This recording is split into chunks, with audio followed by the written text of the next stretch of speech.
The most awaited clarification on issues related to foreign medical graduates is finally out now. On 22nd November, NMC issued a public notice highlighting the concerns of FMGs from Ukraine and Philippines. Now let's talk about FMGs from Ukraine. FMGs with completed offline medical courses must obtain provisional registration from the concerned state medical council. They are required to undergo a one-year clinical residency in India.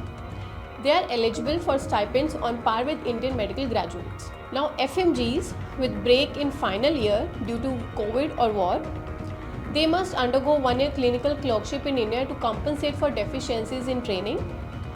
Medical colleges may charge clerkship fees with a maximum limit.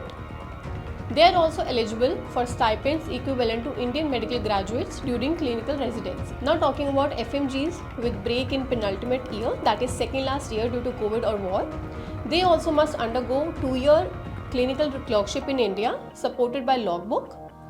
They are also eligible for stipend equivalent to Indian medical graduates. FMGs from Ukraine are now allowed to complete their studies abroad. Extension of academic mobility program for FMG returning from Ukraine is provided.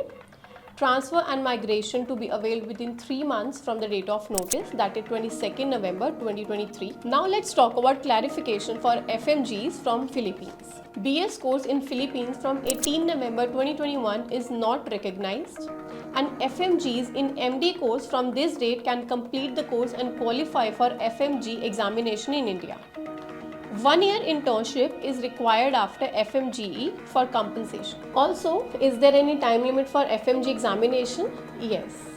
All the FMGs must appear for FMG examination within 10 years of completing their training abroad. Hope this was helpful. If yes, then share it with other FMGs in your list.